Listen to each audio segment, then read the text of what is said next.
സലിം രാജുമാരുടെയും സരിതമാരുടെയും കാലമാണിത്. എവിടെ തിരിഞ്ഞൊന്നു നോക്കിയാലും അവിടെല്ലാം സലിം രാജും സരിതയും മാത്രം. സരിതയുടെ കാര്യം തന്നെ എടുക്കാം. UDFന്റെ പ്രധാന പ്രചാരകയാണ് ഇപ്പോൾ സരിത. വമ്പന്മാരുടെ രഹസ്യങ്ങൾ പറയില്ല എന്ന് മാത്രമല്ല, ആ വമ്പന്മാരുടെ നന്മകൾ വാഴ്ത്തുകയും ചെയ്യാൻ തുടങ്ങിയിട്ടുണ്ട് സരിത. ഏറ്റവും ഒടുവിൽ അബ്ദുള്ളക്കുട്ടിയുടെ കേസ് പോലും തീർപ്പാക്കാനുള്ള പരിപാടിയിലാണത്രേ. ഇതിനെല്ലാം സഹായിച്ചത് ആരാണ്? ഒരേ ഒരു അഡ്വക്കേറ്റാണ്, സാക്ഷാൽ ഫെനി ബാലകൃഷ്ണൻ. ഉന്നതർ ഉണ്ടെന്നും ഇല്ലെന്നും മാറ്റി മാറ്റി പറയാൻ സരിതയെ പ്രാപ്തനാക്കിയ വക്കീൽ. ഫെനി അഭിഭാഷകർക്ക് ആകെ അത്ഭുതമാണ്. പബ്ലിക് എന്നോട് ചോദിക്കാം, പബ്ലിക്കിന് എന്തോ ഇൻട്രസ്റ്റ് ഇതിനകത്ത്? ഒരാൾ എല്ലാവരും കിടന്ന് അലച്ചു പോവാതെ ഒരാൾ പറ. കേരളത്തിലെ ഒരു MLA-ക്കെതിരെ ഒരു പീഡന കേസ് ഫയൽ ചെയ്തിട്ട് അതുമായിട്ട് മുന്നോട്ട് പോകാതിരിക്കുമ്പോൾ കേരള ജനത്തിന് അറിയേണ്ട ഒരു ധാർമ്മിക ഉത്തരവാദിത്വം. What business society has got? 37 പേര് ഇതിനകത്ത് കാശ് നഷ്ടപ്പെട്ടിട്ടുണ്ട്. എന്താ സൊസൈറ്റിക്ക് എന്ത് നഷ്ടം? ലൈംഗികമായിട്ട് പീഡിപ്പിച്ചൊന്നോ അതിൽ അവരിൽ നിന്ന് പൈസ എടുത്ത് ഇത് കാര്യം നടത്തുന്നതല്ല. അതിന് ഇത്രയും കേസിലുണ്ടെങ്കിൽ നല്ലൊരു വൻ തുക ആവശ്യം വരും. സൊസൈറ്റിക്ക് എന്തോ ഇഷ്ടം? നല്ലൊരു വൻ തുക ആവശ്യം വരും. സൊസൈറ്റിക്ക് എന്തുവാ? സൊസൈറ്റിക്ക് പിന്നെ ഒന്ന് പറഞ്ഞു ഇത് ഗവൺമെന്റിന്റെ എന്തെങ്കിലും ഒരു കാശ് നഷ്ടപ്പെട്ടിട്ടുണ്ടെങ്കിൽ ഞാനും സൊസൈറ്റിയുടെ ഭാഗം ഏതെങ്കിലും കാശ് നഷ്ടപ്പെട്ടു നിങ്ങൾ മാധ്യമങ്ങൾ പറഞ്ഞു, ഞാൻ ഈ കേസെല്ലാം വിട്ടേക്കാം. എന്തടിസ്ഥാനത്തിലാണ് നിങ്ങൾ ഇയാൾ അറസ്റ്റ് ചെയ്തിരിക്കുന്നത്? നഷ്ടപ്പെട്ടു എന്ന് നിങ്ങൾ പറയുന്ന തൊണ്ടി ഇയാളുടെ വീട്ടിൽ നിന്ന് പോലീസ് കണ്ടെടുത്തിട്ടുണ്ടോ? എന്തോ അവയർനെസ് ആയി പറയുന്നത്. മുഖ്യമന്ത്രി, കേരളത്തിലെ മന്ത്രിമാർ, കേന്ദ്രമന്ത്രിമാർ ഉൾപ്പെടെ അലിഗേറ്റഡ് ആണ് ഈ വിഷയത്തിൽ. അതൊക്കെ നിങ്ങൾ പറയുന്നല്ലേ? Prove it. ഉന്നതരുണ്ട് അതിനകത്ത്. അത് മാത്രം കൊണ്ട് ചോദിക്കരുത്, അത് ആരും കാണാം. അതിനെ കുറിച്ച് നാളെ അത് ഇപ്പൊ മാധ്യമങ്ങളിൽ നിന്ന് അത് ഒളിച്ചു വെക്കേണ്ട ഒരു കാര്യമല്ല. അത് ഞാൻ നാളെ സമയത്തിന് വെളിപ്പെടുത്തും. അല്ല പറഞ്ഞ ശരി. എനിക്ക് ഞാൻ എന്താ പ്രൂവ് ചെയ്യുന്നത്? നിങ്ങൾ പ്രൂവ് ചെയ്യേ. ഞാൻ ആരോടും ഇതിനെ കുറിച്ച് ഇവര് പറഞ്ഞ സ്ഥലം ഞാൻ അത് ഡിസ്ക്ലോസ് ചെയ്തിട്ടില്ല. നിങ്ങൾ പ്രൂവ് ചെയ്യേ. എന്റെ കയ്യിൽ തന്നെ എന്റെ അറിയാവുന്ന എല്ലാ കാര്യങ്ങളും എനിക്ക് മനസ്സിലുണ്ട്. പിന്നെ ആ പേപ്പറിന്റെ കാര്യങ്ങൾ എന്റെ ഇതിലുണ്ട്. ഞാൻ ആരും ഡിസ്ക്ലോസ് ചെയ്തിട്ടില്ല. എന്തെങ്കിലും ഒരു തെളിവ് നിങ്ങളെ ഏതെങ്കിലും കൊണ്ട് എന്നെ മുന്നിക്കാം, ഞാൻ സറണ്ടർ ചെയ്യാം. അദ്ദേഹം ഞെട്ടിപ്പോയെന്നുള്ള കാര്യം എനിക്കറിയത്തില്ല. അദ്ദേഹം അത് റൈറ്റിംഗിലേക്ക് എഴുതി തരണം പിന്നെ പറഞ്ഞത്. കുറച്ചു നേരം കേട്ടു കഴിഞ്ഞിട്ട് അദ്ദേഹം പറഞ്ഞു അത് റൈറ്റിംഗിൽ തരണമെന്ന് പറഞ്ഞു. അപ്പൊ ഞെട്ടിപ്പോയിട്ടാണോ പറഞ്ഞത്, അതോ ഇനി അത് വേറെ ആരെങ്കിലും വെളിയിൽ നിന്ന് കേൾക്കുന്നുണ്ടോ എന്തോ അറിയത്തില്ല. എന്നോട് പിന്നെ റൈറ്റിംഗിൽ തരാൻ പറഞ്ഞതാണ്. 21 പേജിന് മൊഴി കാണിക്കോ തന്നെ ഒന്ന്? നിങ്ങളെന്താ ഊഹിച്ച് പറയുന്നത്? ഊഹിച്ചെന്താ പറയുന്നത്? U prove it. നടന്ന സംഭവം വെച്ച് ഇങ്ങനെ സ്റ്റെപ്പ് ബൈ സ്റ്റെപ്പ് ആയിട്ട് എഴുതിയിരിക്കുന്നത്.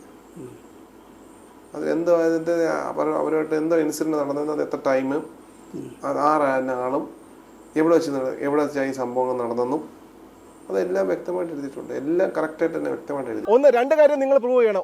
ഒന്ന് അതിനെ മാധ്യമം ഇതിനകത്ത് ഗവൺമെന്റ് എന്തെങ്കിലും റോൾ ഉണ്ടോ? രണ്ടാമത് പൈസ എന്തെങ്കിലും നഷ്ടപ്പെട്ടുണ്ടോ? ഇത് രണ്ടും പ്രൂവ് ചെയ്യുന്ന ഫെനി ബാലകൃഷ്ണൻ ഈ വക്കാലത്ത് തുടങ്ങിയേക്കാം. പ്രൂവ് ചെയ്തോ? സെക്ഷൽ റിലേഷൻഷിപ്പ് ഉണ്ടോന്നോ, അത് സാമ്പത്തിക ഇടപാട് മാത്രം ഉണ്ടോന്നോ, അത് ഇത്രയും ഉന്നതരുണ്ടോന്നോ അതിനെക്കുറിച്ചൊന്നും ഞാൻ പറയുന്നില്ല. എന്നുവെച്ചാൽ അത് പറയാൻ ആഗ്രഹമുണ്ട്, പക്ഷെ അത് പറയാൻ പറ്റത്തില്ല. എന്നുവെച്ചാൽ അത് അവരെ അല്ലെങ്കിൽ എനിക്ക് പെർമിറ്റ് ചെയ്യണം എന്നെ.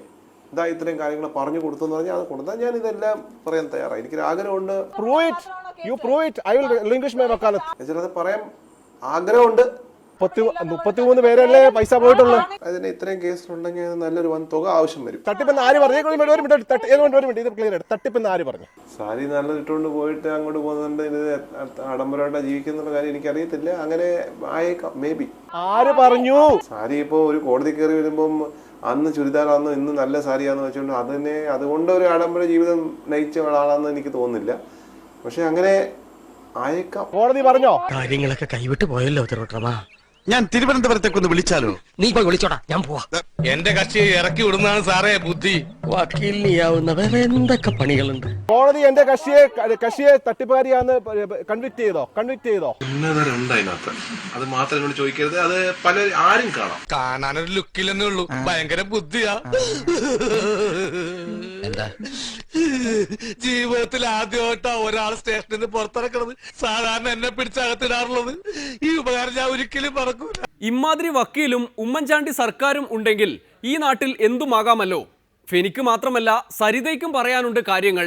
ഉന്നതർ ഇല്ല എന്ന് പറഞ്ഞില്ലല്ലോ എന്നും ഉമ്മൻചാണ്ടിയും പരിവാരങ്ങളും ദയാവായ്പുള്ളവരാണെന്നും വരെ പറയാൻ സരിത തയ്യാർ. ഒടുവിൽ കേട്ടിരിക്കുന്നവരെ ചീത്ത വിളിക്കാനും സാധ്യതയുണ്ട്.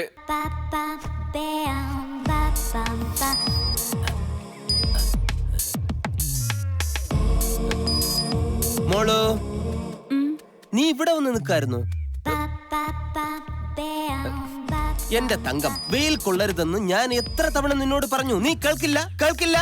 ഇവിടെ വെയിലില്ല ഏട്ടാ. അത് നിന്റെ തോന്നലാണ്. ഇങ്ങോട്ട് വന്നേ. തൽക്കാലം ദേ ഈ തണലത്ത് ദേ ഇവിടെ ഇരുന്നോ. തലനീരിറങ്ങി പെടലി പൊഴിച്ചാലേ ഞാൻ പെടലിക്കിട്ട് വീക്കുന്ന നാട്ടുകാര് പറയൂ. അതിരിക്കട്ടെ, നീ ഇന്ന് ഫേഷ്യൽ ചെയ്തില്ലേ? ഇല്ല ഏട്ടാ. ദേ ഞാൻ പറഞ്ഞിട്ടുണ്ട്, നീ കുളിച്ചില്ലെങ്കിൽ കൂടി കാലത്തും വൈകിട്ടും ഫേഷ്യൽ ചെയ്തിരിക്കണം. അങ്ങോട്ട് ചാരിയിരുന്നേ. നീ ഇനി റെസ്റ്റ് എടുക്ക. വലിയ സരിതയുടെ കോടിക്കണക്കിന് രൂപയുടെ കള്ളത്തട്ടിപ്പ് കാട്ടിയിട്ടുള്ള സരിതായസ്തായ.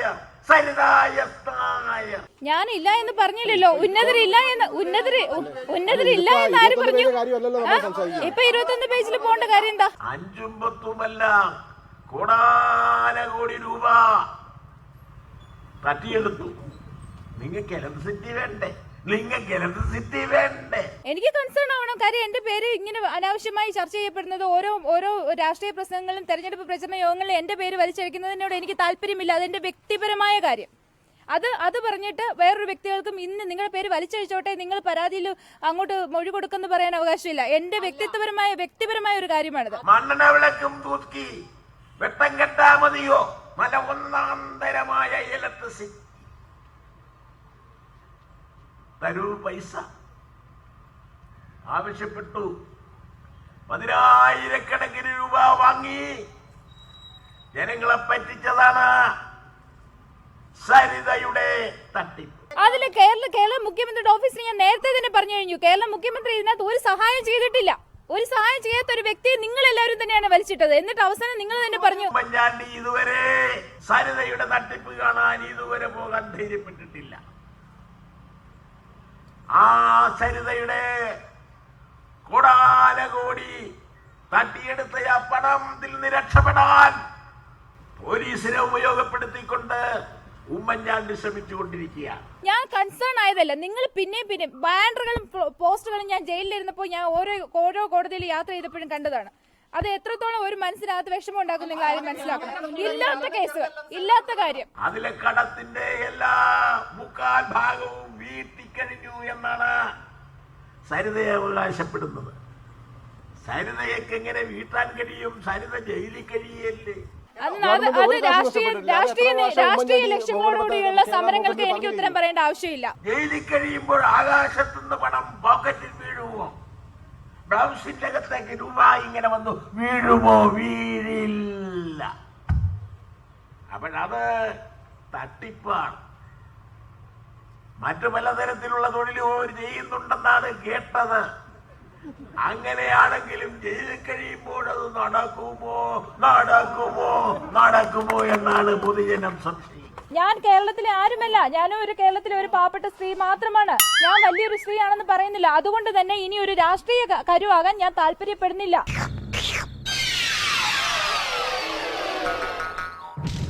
എന്നെ അനുഗ്രഹിക്കണം. അപ്പൊ പിന്നെ അത് ലീവ് ചെയ്യുക, അത് വിഷയം വിട്ടേക്കുക. എന്റെ തങ്കം, വെയിൽ കൊള്ളരുതെന്ന് ഞാൻ എത്ര തവണ നിന്നോട് പറഞ്ഞു, നീ കേൾക്കില്ല. ഇവിടെ വെയിലില്ല ഏട്ടാ. അത് നിന്റെ തോന്നലാണ്. UDF സ്ഥാനാർത്ഥികൾ ഓഫീസിൽ ചെന്ന് UDFകാരോട് ഘടകകക്ഷികൾ ഇത്തവണ കാശ് ചോദിച്ചപ്പോൾ പറഞ്ഞത്, ആദ്യം നിങ്ങൾക്ക് തരികയില്ല, ആദ്യത്തെ പിരിവ് കംപ്ലീറ്റ് ആയിട്ട് സരിതയുടെ അക്കൗണ്ടിലേക്ക് അടയ്ക്കാനാണ് പറഞ്ഞിട്ടുള്ളത്. എന്ത് കച്ചവടമാണ് നടക്കുന്നത് ഈ വീട്ടിനകത്ത്? നിങ്ങൾ നോക്കി എന്ത് കച്ചവടം നടത്താനുള്ള സാഹചര്യമാണ് ഉള്ളത്? നിങ്ങൾ തന്നെ പറയൂ. നിങ്ങൾ ഈ പറയുന്ന കച്ചവടം എന്താണ്? നമ്മൾ വിചാരിച്ചോ നല്ല ഊളി. നിങ്ങളെങ്ങനെ വിചാരിച്ചു? ഞാൻ വിചാരിച്ചു നല്ലൊരു പെൺകുട്ടിയാണ്. പറഞ്ഞല്ലേ. ഇനി പ്രത്യേകിച്ചൊന്നും പറയാനില്ല. ഉന്നതർ എന്ന വാക്കും ഒരു വാർത്താ സമ്മേളനവും വിളിച്ചാൽ ആരെയും ബ്ലാക്ക്മെയിൽ ചെയ്യാം, ആരിൽ നിന്നും കാശടിച്ചു മാറ്റാം എന്നായിരിക്കും. ഒരു സരിതയും ഫെനിയും സർക്കാരും ഉണ്ടെങ്കിൽ ഏത് കച്ചവടവും ഈ നാട്ടിൽ നടക്കുമത്രേ. ഒരിടവേള കൂടി, അത് കഴിഞ്ഞ് മുകേഷ് കഥകൾ. ഞങ്ങൾ RSP എന്ന് ഞങ്ങൾ കേട്ടിട്ടേ ഉള്ളൂ,